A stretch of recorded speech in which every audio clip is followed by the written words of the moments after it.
Good morning, fam. How y'all doing? So I am going to do things a little different today. I didn't have time to do a full video, but there were some things, some thoughts that were running through my brain all morning, over and over again. So I needed to get that out. And of course, they came out while I was at work, so I couldn't do a video of myself actually going over or reciting those thoughts. But I wrote it down, recorded it for you. And I have just some interesting, historical photos and that kind of thing that y'all can look at and listen to and enjoy while I give y'all a piece of my heart, So that's it. Have a great day. Love y'all. Stream Gemini Dragon. To me, the blues, it was such a, it is such an awesome thing. And to me, what makes it so awesome, is the fact that the mothers and fathers of the blues, when they were doing what they were doing at the time that they were doing it, it was new. It wasn't something that was written down and, that they were following certain rules and theory and that kind of stuff. It wasn't like, well, I got to play this blues pentatonic scale to get it to sound like this. They were singing and playing and writing what came naturally from them to sing, play, and write. So the words that they were writing were their stories and their words that came from them. The way they played was just how they played. The way they sang was just how they sang. And now today, we look back and we are like in awe because it was great. That creation that they birthed, it's just an awesome thing. And today we are emulating what they did, which we should be doing to keep that alive and to keep it going, to keep that awareness of what was done then and what they created, because it's such an awesome thing to be able to create, and to see it stay alive and to see that creation influence so many people, so many years and generations after it was initially created. That is such an awesome thing.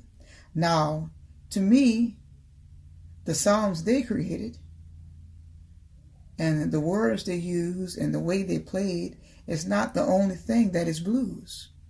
The creation of it, to me, is also just as important.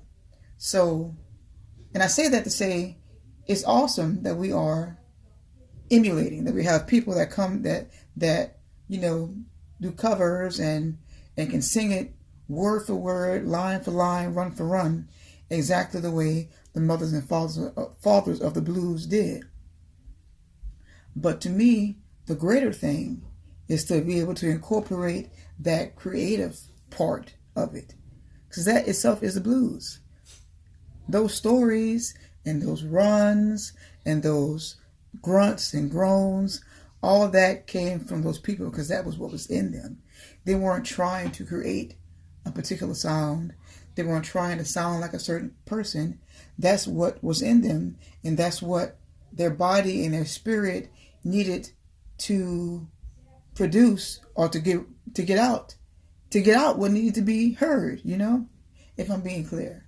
So that's, to me, that's all incorporated in the blues, and that's just as important as copying what was done. The creation portion is just as important. And that's it. That's my little spiel. I didn't talk for too long, Lord, 3 minutes. So that's all I'm going to say. That's all I have to say, I think. It's just beautiful. It's a beautiful genre, So and in my understanding, and I may not be, I know I'm not the lead head on all things music, but to me, it wasn't the first. It is the base of almost all genres of music that we listen to today. So you had the spirituals that the slaves sung, and those spirituals turned into gospel hymns, and then those hymns turned into blues, and then to jazz, and so on and so forth. And you have country, you have blues rock, you have rock and roll, you have your R&B, alternative. All that has its foundation in those three beginnings: the spirituals, the gospel, the blues. So it's an important genre. It should not be forgotten. It should not be slept on. It's here. It's still here because it comes from within you. It comes from your heart and your stories. And that's all I gotta say. Except stream Gemini Dragon. Now that's all I gotta say. I'll talk to y'all later.